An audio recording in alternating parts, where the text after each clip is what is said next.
বাংলাদেশে একটা দলকে গুপ্ত বলে ঘায়েল করা হয়। আজকের আলোচনা কিন্তু খুবই গুরুত্বপূর্ণ, আমি মনে করি এটা শেয়ার না দিলেই না। আলী হাসান ওসামা একটা পোস্ট করেছিলেন যে মুসা আলাইহিস সালাতু ওয়াস সালাম ফেরাউনের ঘরে গুপ্ত ছিলেন। এটা নিয়ে হায় হায় আমাদের ইসলামী পাড়ায় নাউজুবিল্লাহ টাউজুবিল্লাহর বন্যা বসে গেছে। এক পর্যায়ে দেখি সরমোনাই কেন্দ্রিক আমাদের এক মুফতি সাহেব, আমাদের দিনী ভাই, প্রিয় ভাই, সে বলতেছে শয়তান সবসময় গুপ্ত থাকে, কিয়ামতের ময়দানে শয়তান প্রকাশ্যে আসবে।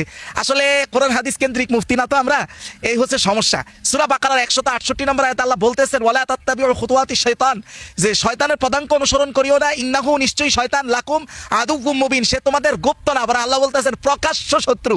বলেন তো সে মিস্টেকটা কোথায় করছে? সে বুঝতেই পারে না মানুষ গুপ্ত হয় দুই ভাবে, একটা হলো শারীরিকভাবে আর একটা হলো আদর্শিকভাবে। শয়তান শারীরিকভাবে গুপ্ত, কিন্তু আদর্শিকভাবে সে প্রকাশ্য, যেটা আল্লাহ বলতেছেন। ফেরাউনের ঘরে যে হযরতে মূসা গুপ্ত ছিল, এটা শারীরিক গুপ্ত নয়, এটা হলো কার্যত অর্থাৎ আদর্শিক গুপ্ত।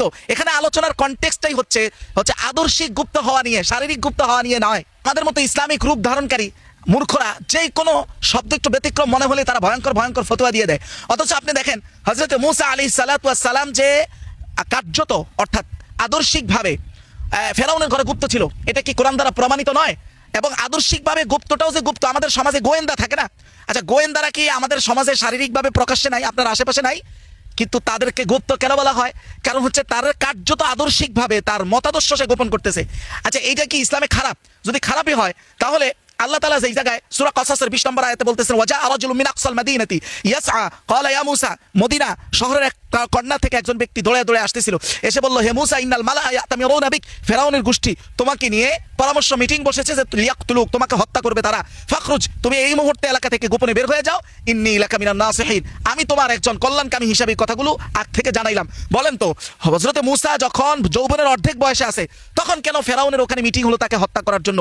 যদি হযরতে মূসার আদর্শ শুরু থেকেই ফেরাউনের কাছে ক্লিয়ার থাকতো তো শিশু বয়সে তো হত্যা করে দিত। তার মানে এই আদর্শ গোপন ছিল কি ছিল না? এবং শুধু কি হযরতে মূসা আলাইহিস সালাতু ওয়াস সালাম, আমার রাসূল প্যারা নবী সাল্লাল্লাহু আলাইহি ওয়াসাল্লাম পর্যন্ত 3 বছর দাওয়াতি কাজ গোপনে করেছেন। আল ওয়াসিত ফি তাফসিরুল কোরআন কারীম, যেটা মুহাম্মদ সৈয়দ আত-তানতাউই লিখেছেন, কাহিরা থেকে, মিশরের রাজধানী থেকে ছাপা হয়েছে, 5 নম্বর খণ্ড 5 নম্বর পৃষ্ঠা, স্পষ্ট বর্ণনা করা হয়েছে ওমিনাল মারুফি তারিখিয়ান, ঐতিহাসিকভাবে এটা প্রসিদ্ধ। নবী সাল্লাল্লাহু আলাইহি ওয়াসাল্লাম মাক্কাসা ইয়াদউন নাস সিররান ইলা ইবাদাতিল্লাহি, রাসূলুল্লাহ সাল্লাল্লাহু আলাইহি ওয়াসাল্লাম সালাসা সিরিন, 3 বছর ধরে গোপনে দাওয়াতের কাজ করেছেন। এবং ইবনে ইসহাকের সূত্রে বর্ণিত এক পর্যায়ে রাসূলুল্লাহ সাল্লাল্লাহু আলাইহি ওয়াসাল্লামকে কোরআনে আয়াত নাযিল করে আল্লাহ তাআলা বললেন ফাসদা, হে নবী আপনি এখন থেকে প্রকাশ্যে সবকিছু বলেন, বিমা তোবার, যা আপনাকে আদেশ করা হচ্ছে সব আপনি প্রকাশ্যে বলেন এখন থেকে। তো এখন থেকে প্রকাশ্যে বললে তার মানে আগে কি ছিল? গোপন ছিল। এটাই তো আমাদের সাহিত্যপূর্ণ ভাষায় গুপ্ত শব্দ বলে। শুধু কি তাই, হযরত আলী রাদিয়াল্লাহু তাআলা আনহু রাসূলের জামাতা, তার ইসলাম গ্রহণের গল্পটা কেমন ছিল? যেমন আল আসাল আল মুসাফফা কিতাব আহমদ বিন মুহাম্মদ বিন আলী আল আসিমি লিখেছেন, এটার 338 নম্বর পৃষ্ঠায় স্পষ্ট যে রাসূলুল্লাহ যখন প্রথম নবুয়ত পাইলেন, এর মধ্যে আসলামাত খাদিজা রাদিয়াল্লাহু তাআলা আনহা সর্বপ্রথম ইসলাম গ্রহণ করলেন নারীদের মধ্যে। ফাওয়াজাদাহুমা ইউসাল্লিয়ান, একদিন রাসূল এবং খাদিজা দুইজনই নামাজ পড়তেছে। হযরত আলী তখন শিশু ছিলেন, আয়েশা দেখলেন এরকম একটা কিছু দেখলেন। দেখার পরে আলী রাদিয়াল্লাহু তাআলা স্পষ্ট প্রশ্ন করে বসলেন মুহাম্মদুর রাসূলুল্লাহকে যে মাজা ইয়া মুহাম্মদ, আপনি এটা কি করতেছিলেন হে মুহাম্মদ সাল্লাল্লাহু আলাইহি ওয়াসাল্লাম?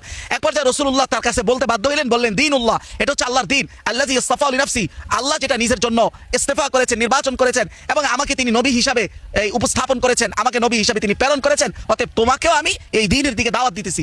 এই কথা শোনার পর সাথে সাথে হযরত আলী উত্তর দিলে যে হাযা আমরুন, এটা তো এমন একটা বিষয় লাম আসমা বিহি ক্বাবলা আল ইয়াউম, আজকের আগে আমি এই সব বিষয় জানতাম না।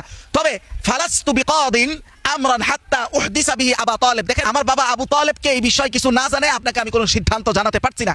তো রাসূলুল্লাহ যখন দেখলেন যে এটা তো হযরত আলী আগেই প্রকাশ করে দিবে, তখন এক পর্যায়ে রাসূলুল্লাহ রিকোয়েস্ট করলেন যে ইয়া আলী ইসলাম তুসলিম ফাকতুম, যদি তুমি নিজে ইসলাম গ্রহণ নাও করো তাও এটা একটু গোপন রাখো। এক পর্যায়ে ফামাকাসা আলী তিলকা লাইলা, ওই রাত্র যখন হযরত আলী কাটাইলেন গোপন ভাবে, পরের দিন সকালে রাসূলুল্লাহর কাছে আয়েশা, ওনার অন্তরে রাত্রেই আল্লাহ তাআলা ইসলামের বীজ ঢেলে দিয়েছে, সকালবেলা আয়েশা তিনি ইসলাম গ্রহণ করলেন।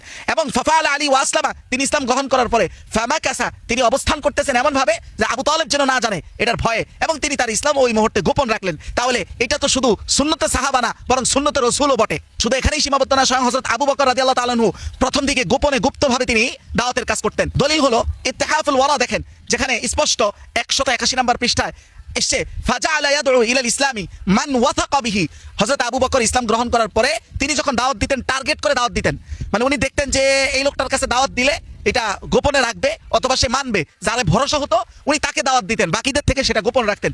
এভাবে করে ওনার এই গোপন দাওয়াতের ফলাফল হলো 1 নম্বর জুবাইর বিন আওয়াম এই গোপন দাওয়াতের ফলাফল সাহাবী হয়েছেন হযরত আবু বকরের হাতে, ওসমান বিন আফফান গোপন দাওয়াতের ফলাফল, তালহা বিন উবাইদুল্লাহ উনিও গোপন দাওয়াতের ফলাফল, সাদ বিন আবি ওয়াক্কাস গোপন দাওয়াতের ফলাফল, আব্দুর রহমান বিন আউফ গোপন দাওয়াতের ফলাফল। শুধু তাই না, রাসূলের জামানাতে এমন একজন মুসলমান বাদশাও ছিল সাহাবীরাও জানতো না যে তিনি মুসলমান, অর্থাৎ তার ঈমান গোপন ছিল। কে সে? দেখেন, যেমন মাওসুআতু সাফির লিতারিখ আল ইসলামিয়া 10 নম্বর খণ্ড 522 নং পৃষ্ঠায় বলা হচ্ছে তিনি হলেন হুয়া আসহামা বিন আবহার আন-নাজাশি মালিকুল হাবশা, হাবশার বাদশা, যিনি মুসলমানদের বাদশা ছিলেন না, কিন্তু তিনি গোপনে গোপনে আসহামা বিন আবহার আন-নাজাশি ওনার নাম, উনি ইসলাম গ্রহণ করেছিলেন।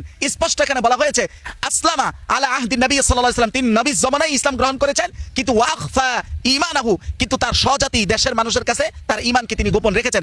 এক পর্যায়ে সহিহ বুখারীর হাদিসে এসেছে যেই দিন তিনি মারা যান রাসূলুল্লাহ স্পষ্ট বলেন যে তোমাদের এক ভাই আজকে মারা গেছে, যেটা রাসূলুল্লাহ ওহীর মাধ্যমে জেনেছেন যে তোমাদের জমিনে না অন্য এক এলাকায়, কিন্তু আজকে তোমার ভাই মারা গেছে, তার জন্য তোমরা জানাজার কাতারবদ্ধ হও। গোপনীয়তা বা গুপ্ত এই জিনিসটা তো প্রাচীনকাল থেকেই একটা মহা কৌশলের অংশ এবং ইসলামের সাথে গ্রান্টেড।